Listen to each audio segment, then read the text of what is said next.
semangat jawab salamnya. Kita doakan mudah-mudahan masuk surga. Kita doakan mudah-mudahan murah rezekinya. Kita doakan mudah-mudahan dimudahkan segala urusannya. Amin ya rabbal. Ayo, yang mana memegang hati taruh dulu, andap dulu supaya konsentrasi ya, supaya konsentrasi. Sudah siap? Assalamualaikum warahmatullahi wabarakatuh. Waalaikumsalam warahmatullahi wabarakatuh. Sebagai hamba Allah, muslim mukmin yang beriman, marilah senantiasa kita mengucapkan syukur kepada Allah. Ayo sama-sama kita mengucapkan alhamdulillah. Sebagai umat Rasulullah sallallahu alaihi wasallam yang senantiasa mengharapkan syafaat liman kana yarjullaha wal yawmal akhir wa dzakarallaha katsiran.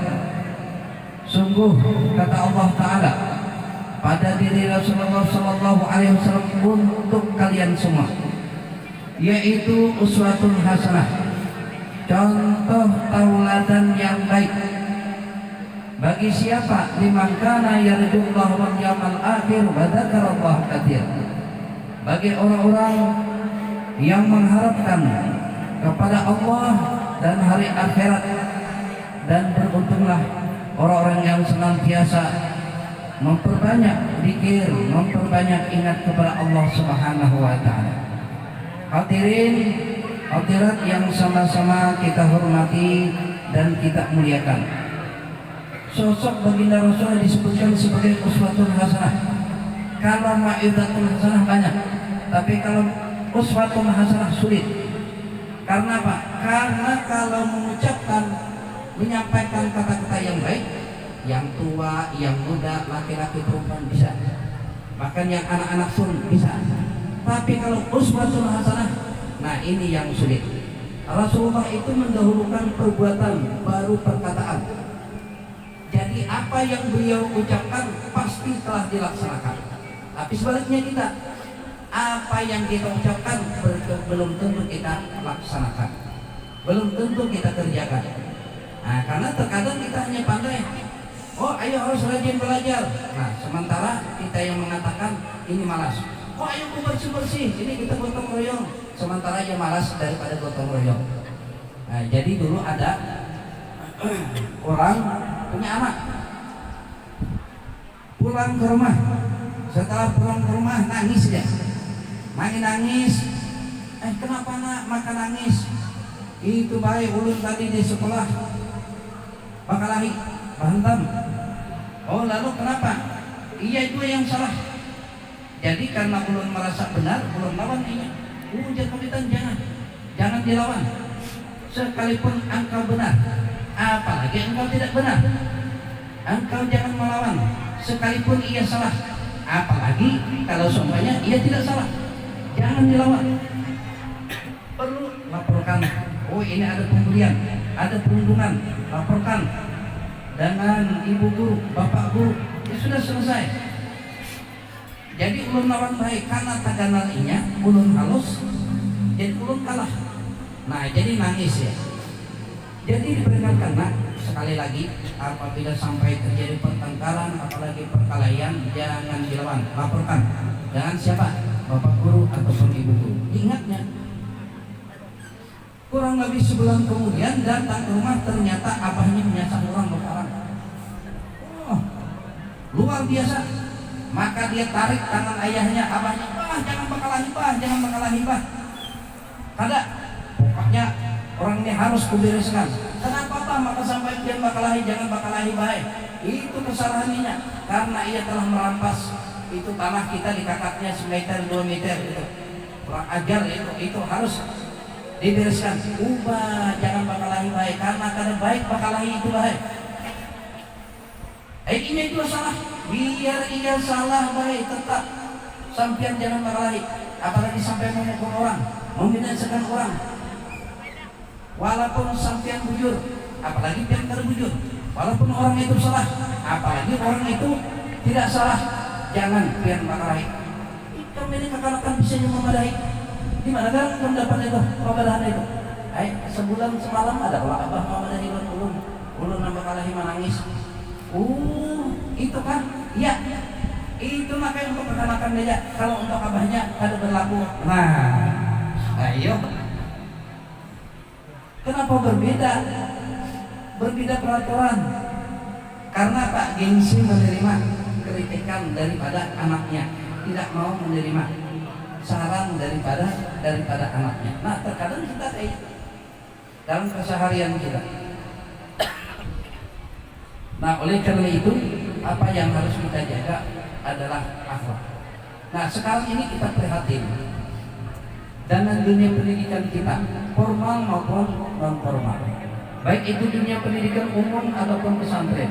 Apa perhatiannya? Yaitu banyaknya terjadi pembulian dan perundungan. Ini berarti sadar ataupun tidak sadar kita telah mengalami pergeseran akhlak, pergeseran karakter, pergeseran akhlak, pergeseran karakter. Apakah dulu tidak ada pembulian? Dulu ada pembulian, tapi tidak parah. Orang yang dibuli kebetulan orang yang sabar. Kemudian orang yang membuli itu pun tidak kelewatan. Kalau sekarang ini tidak. Yang dibuli adalah orang-orang yang tidak sabar, yang membuli adalah orang yang kelewatan. Nah, ini susahnya kita.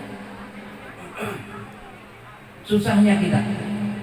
Rasulullah sendiri, beliau itu sering dibuli. Siapa yang membuli Rasulullah? Abu Jahal dan gengnya Abu Jahal. Nah, jadi jangan heran kita. Siapa yang merundung Rasulullah? Abu Jahal dan gengnya Abu Jahal. Jadi kehidupan Rasulullah Shallallahu Alaihi Wasallam sudah dari dulu ada yang namanya pembulian, ada yang namanya perundungan. Nah, jadi kalau kita di sini senang membuli, senang berundung, berarti ada warisan Abu Jahal yang ia ambil. Dan itu kita harus berhati-hati.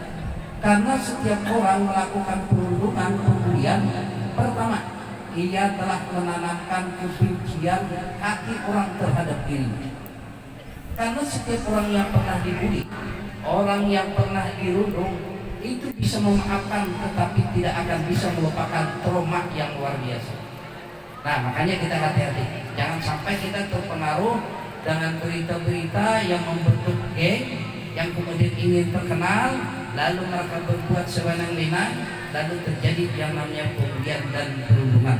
Karena itu bukan akhlaknya orang Islam, karena itu bukan akhlaknya orang beriman. Yang diajarkan Rasulullah kita menghargai, yang diajarkan Rasulullah kita menghormati, yang diajarkan Rasulullah Sallallahu Alaihi Wasallam kita sering membantu, kita satu sama lain bekerja sama. Walaupun kita berbeda kulit, walaupun kita berbeda suku, walaupun kita berbeda akidah dan berbeda keyakinan, tetap yang ditanamkan oleh baginda Rasulullah Shallallahu Alaihi Wasallam adalah menghargai, saling menghormati. Jadi dulu pernah ada seorang perempuan. Perempuan ini ada yang menyebutkan perempuan Nasrani, ada dalam riwayat ada perempuan Yahudi. Yang jelas perempuan ini nulis bukan Muslim. Pada suatu hari, karena kebijaksanaan baginda Rasulullah pada saat itu, beliau memimpin komunitas orang-orang yang ada di Madinah. Karena di situ ada Muslim, ada orang yang bukan Muslim, ada orang yang yang menganut kepercayaan. Tapi karena kebijaksanaan beliau, maka seluruhnya sangat menghormati baginda Rasulullah, termasuk perempuan. Nah, jadi dia datang kepada Rasulullah membawakan satu keranjang yang isinya adalah buah. Yang isinya adalah buah. Ada yang menyebutkan buah apel, ada yang menyebutkan menceritakan itu buah jeruk, yang jelas buah. Ketika sampai dengan Rasulullah, wahai Rasulullah, wahai Nabi Muhammad, nabinya orang Islam, ini saya punya hadiah untuk engkau. Iya. Seluruhnya iya. Saya persilakan. Kemudian dia menunggu menanti